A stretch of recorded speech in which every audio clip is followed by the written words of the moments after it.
There is just so much confusing, downright contradictory advice out there about poker tells. And honestly, most of it completely falls apart when real money is actually on the line. So, in this explainer, we are cutting straight through all that noise. We're going to break down the 4 most reliable, battle-tested tells that recreational players make, exactly what they mean, and most importantly, how you can adjust your play tonight to consistently win. Let's get right into it. Right off the bat, we've all heard that classic cliche, right? He's acting weak, so he's probably strong. The major problem with this kind of advice, or relying on stuff like a player touching their face or staring you down, is that it's entirely ambiguous. A player might act weak because they're trying to trap you, sure, but they also might act weak because their hand is literally just terrible. When you're making real money decisions, you demand a much higher standard than some Hollywood cliche. So what actually defines a profitable tell? Well, a true tell has to be highly specific. It has to be clearly observable. And most importantly, this is the golden rule, it must actually change what you do with your hand. We aren't out here trying to read minds or guess emotions. It's simply about eliminating possibilities from a player's range so you can dictate your next action. All right, let's jump into the 4 tells that actually work. Tell number 1, sudden river aggression. Now, the nuance here is everything. We aren't just saying a big bet means a big hand. We are looking for a massive, dramatic shift in a player's established behavior. Picture this. You've been sitting at the table for an hour. The guy across from you has been super passive, just limping, calling, checking along. Then you get to the river, and suddenly, boom, he fires out a massive bet or raise. That right there is a massive behavioral change. And this specific scenario brilliantly illustrates the difference between an amateur and a pro. The amateur looks at that huge, out-of-nowhere bet and thinks, he's suddenly trying to bluff me. No way I'm letting him push me around. But the profitable read, it's entirely different. The profitable read recognizes that this passive player is finally comfortable putting a huge chunk of money into the pot. Why? Because he almost certainly just made a very strong hand. The question you should be asking isn't, could he be bluffing? It's, how often does this specific passive guy make massive river bluffs? And the answer to that is almost never. So what is your actual adjustment here? It's simple, but it requires serious discipline. When you see this behavioral shift, you need to think, okay, his range is vastly stronger than it normally is. And your action? You fold those marginal bluff catchers. If you are sitting there holding just one pair against a huge river raise from a historically passive player, just let it go. You need a hand that can comfortably beat a very strong value range to even consider calling here. Moving on to tell number 2, defensive chip handling. Out of all the physical tells at the low stakes, this is the one you should trust the absolute most. But it is entirely about the timing. Here's the visual you're looking for. The action checks over to you. You haven't even touched your chips yet.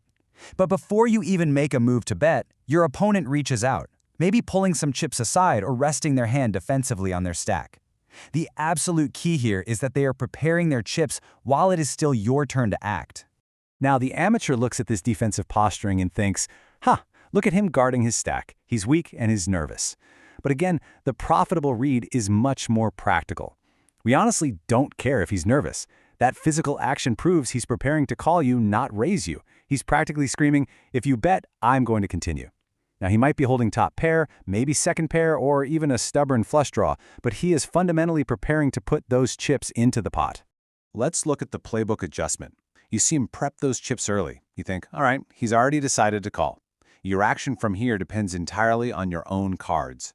If you're holding a hand that beats worse hands, like a solid top pair, you value bet that with absolute confidence. Take his money. But if you're sitting on total air and considering running a bluff, abandon ship. Literally, abort the bluff. You already have visual confirmation that he has zero intention of folding, so don't throw your money away. All right, tell number 3, the immediate call. We have to be super precise with this one so you don't fall back into that weak means strong trap we talked about. Here's the setup. You push your chips forward to make a bet. Your opponent doesn't tank. They don't sit there calculating pot odds, and they don't look over at your stack to see what you have left. Almost instantly, they snap call and toss their chips right in. The amateur read here is incredibly dangerous. They think, well, he snap called, so he definitely has a weak hand. Thinking like that will get you stacked, man.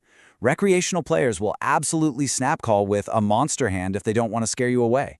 The profitable read is narrower, but it is way more accurate. You should simply think, he quickly chose not to raise. By calling instantly, he has basically told you exactly what he is not doing. he's not raising. This caps his range. It drastically reduces the chances he's holding the absolute strongest raising hands and heavily weights his range toward medium made hands, draws, or the occasional slow-played monster. So your adjustment here is highly strategic. You think, okay, the absolute strongest raising hands are much less likely. Your action? Don't just blindly fire another barrel on the next street assuming he's weak. Instead, use this newly narrowed call-heavy range to construct a better plan. If the turn card favors your range and hurts a medium-strength calling range, well, now you have a prime opportunity to apply some serious pressure. Bringing us to tell number 4. Hesitation, then raise. What makes this one so incredibly reliable is the specific combination of behaviors. A long pause all by itself? That means absolutely nothing. But you pair a long pause with a massive raise, and you've got some highly actionable intelligence. Picture it. You make a bet. Your opponent completely freezes for this long, almost uncomfortable hesitation. Then, after agonizing over it for what feels like forever, they push a massive stack in for a huge raise.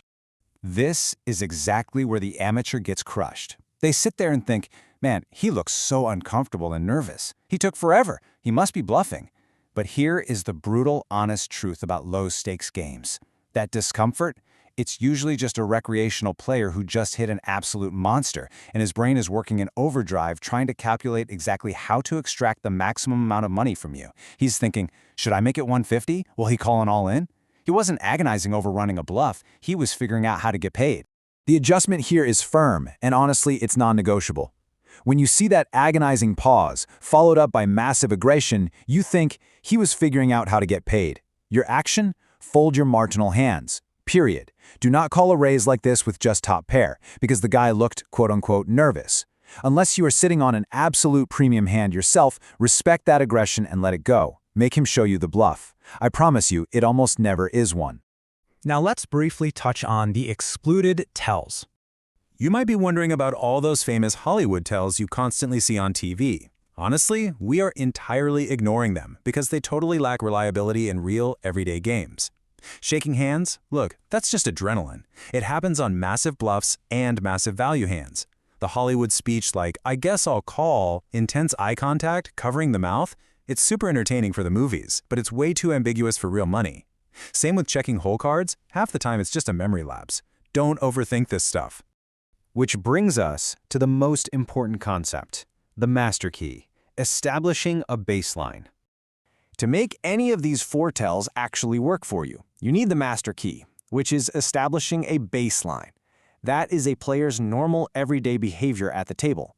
A tell is absolutely only valid if it's a direct deviation from that normal baseline. Like if a guy snap calls every single hand he plays, it's not a tell, it's just how he plays.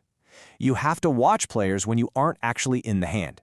That way, you can easily spot the real deviations when the big pots happen. Let's lock in this new playbook, the actionable 4. 1. Sudden river aggression from a usually passive player. Fold your marginal hands. 2. Defensive chip handling before it's even their turn. He wants to call, so value bet confidently and ditch the bluffs. 3. An immediate snap call caps their range, meaning you can strategically navigate the next street knowing they probably don't hold a premium raising hand. And 4. A long hesitation followed by a massive raise. He was calculating his payout. Fold those marginal bluff catchers immediately. Look, at the 1-2 or 1-3 stakes, you do not need to know every single psychological trick in the book. You just need to recognize the few behaviors that happen repeatedly and know exactly how to exploit them. So the final question for you is, are you ready to stop guessing at emotions, stop falling for the Hollywood hype, and start exploiting these reliable behaviors to print money? Take this playbook to the tables tonight. Stay disciplined, watch your win rate climb, and ask yourself, are you going to keep guessing or are you going to start exploiting?